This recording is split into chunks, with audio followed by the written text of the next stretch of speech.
Court case part 2।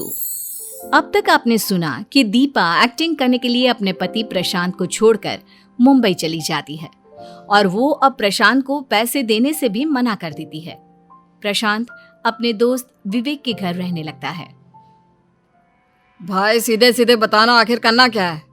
मेरी कुछ समझ में नहीं आ रहा है। तुझे अपनी पत्नी दीपा पर कोर्ट केस करना होगा। अरे तू पागल हो गया है क्या? मैं अपनी बीवी से बहुत प्यार करता हूँ। उसने जो कुछ भी किया वो अलग बात है, लेकिन मेरे बच्चे की माँ है वो। मैं उस पर कोर्ट केस कैसे कर सकता हूँ? थोड़ा तो दिमाग से काम ले मेरे दोस्त। तू जिस बच्चे की बात कर रहा है उस बच्चे के साथ उसने क्या किया ये तुझे दिखाई नहीं देता। बीमारी में उसे छोड़कर चली गई। अब तेरे पास इस बच्चे के साथ रहने के लिए घर तक नहीं है।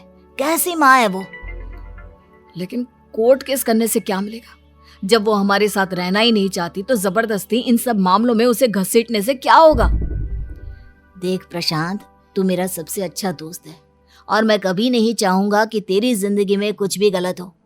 और इस वक्त जो मैं तुझे समझा रहा हूँ, यकीन मान तेरे भले के लिए कह रहा हूँ मैं। लेकिन मुझे ये सब करने का मन बिल्कुल भी नहीं है। अपने लिए ना सही, लेकिन अपने छोटे बच्चे की तरफ तो देख। इसकी माँ छोड़कर चली गई, वहां तक तो ठीक था, लेकिन यार इसे भी तो रहने के लिए घर चाहिए ना। और वो घर जो तेरा अपना था, लेकिन तेरी बीवी की वजह से अब बैंक वालों के हाथों में चला गया है।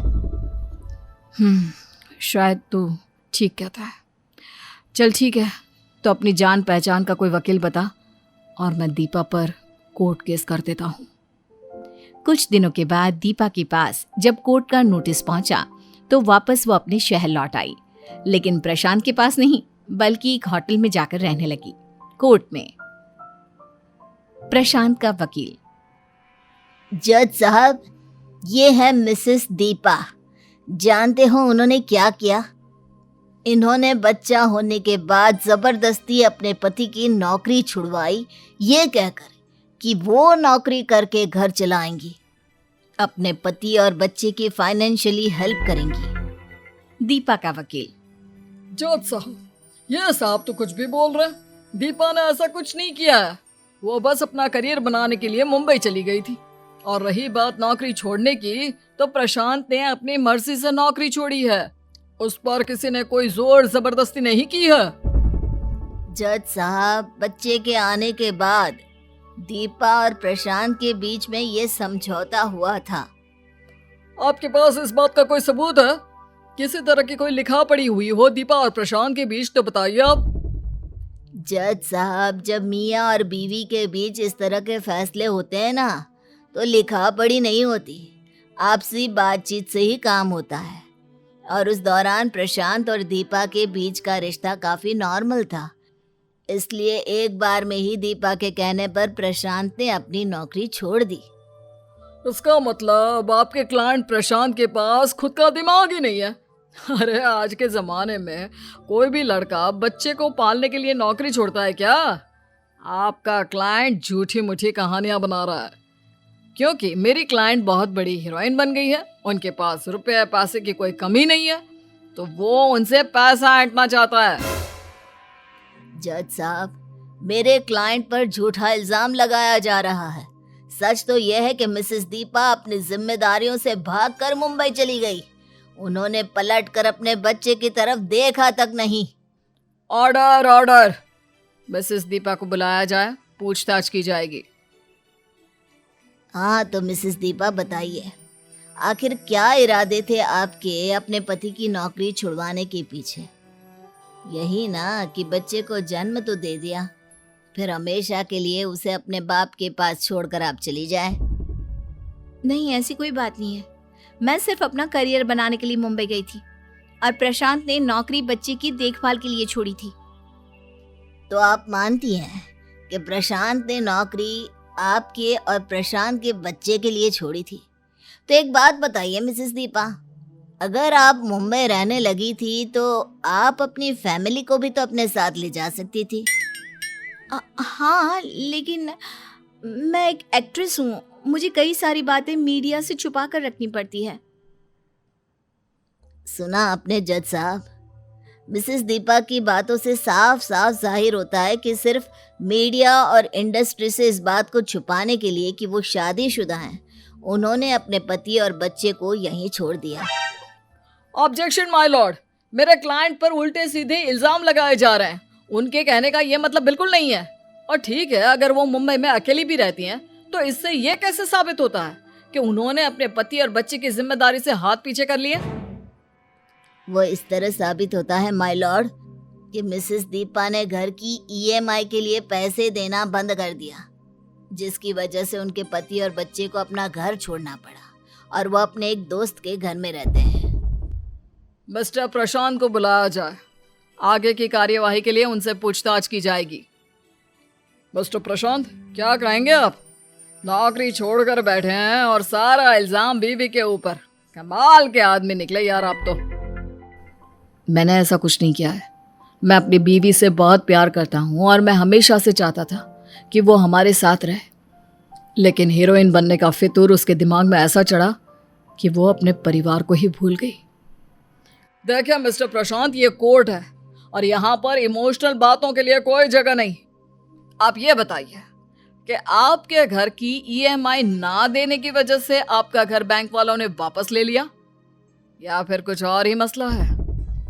आप कहना क्या चाहते हैं वकील साहब? और क्या बात हो सकती है? कहीं ऐसा तो नहीं कि आपने सारा पैसा अय्याशियों में उड़ा दिया हो और कर्जा ना चुका पाने के कारण बैंक ने आपका घर जब्त कर लिया? जज साहब, ये मेरे क्लाइंट से किस तरह की बात की जा रही है? मैं आपको साफ साफ बता चुका हूँ कि मिसेस दीपा ने घर की ईएमआई के पैसे नहीं दिए और इसलिए बैंक ने मिस्टर प्रशांत और मिसेस दीपा का घर जब्त कर लिया।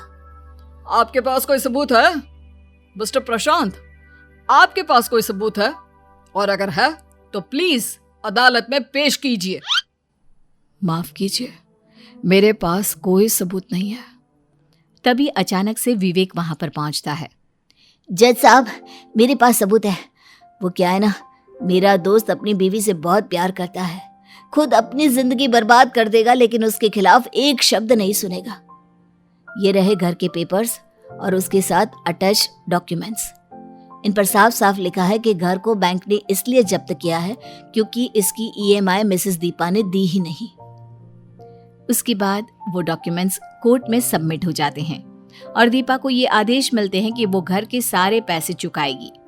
मजबूरी में दीपा को कोर्ट के आदेश मानने पड़ते हैं। कुछ साल इसी तरह निकल जाते हैं, लेकिन वक्त बदलता है। अब दीपा के पास एक्टिंग के कोई ऑफर्स नहीं आते, उसके सारे पैसे भी खत्म हो जाते हैं और एक बार फिर से वो मुंबई से लौटकर अपने घर यानी कि प्रशांत और अपने बेटे के पास आती है। प्रशांत, मुझे माफ कर दो, मैं तुम्हारे साथ रहना चाहती हूँ। क्या हुआ दीपा, अचानक इस तरह? और तुम्हारी ये हालत, तुम्हारे चेहरे को क्या हो गया? तुम्हारा शरीर इतना थका हुआ और कमजोर। वो 4 दिन की चांदनी वाली जिंदगी थी प्रशांत। जब तक मेरे हाथ में एक्टिंग थी तब तक सब कुछ ठीक था, लेकिन जैसे ही कुछ दिनों तक किसी फिल्म का ऑफर नहीं मिला, इंडस्ट्री ने मुझे निकाल कर बाहर कर दिया। तो तुम यहाँ क्या करने के लिए आई हो दीपा? यहाँ तुम्हारे लिए कुछ नहीं है मेरे पास। लेकिन तुम और मेरा बेटा तो हो ना प्रशांत, मुझे तुम लोगों के साथ रहना है। देखो दीपा, मैंने तो हमेशा तुमसे प्यार किया और तुम्हारी हर गलती को माफ कर दिया, लेकिन अब सवाल हमारे बेटे का है और मैं अपने बेटे के साथ रहूंगा। मैं भी तो तुम्हारे और अपने बेटे के साथ रहना चाहती हूँ।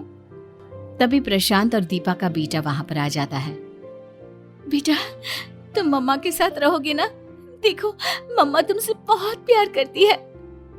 नहीं, अब बहुत गंदी है। अब मुझे छोड़कर चली गई थी। अब मुझे आपके साथ नहीं रहना, मुझे पापा के साथ रहना है। प्रशांत, प्लीज मुझे माफ कर दो, मुझे अब तुम लोगों के साथ रहने दो। नहीं दीपा, बहुत देर हो चुकी है। याद करो वो दिन, मैंने तुम्हारे सामने कितने हाथ जोड़े थे, लेकिन तुमने मेरी एक बात नहीं सुनी। अब मैं दोबारा तुम पर भरोसा नहीं कर सकता।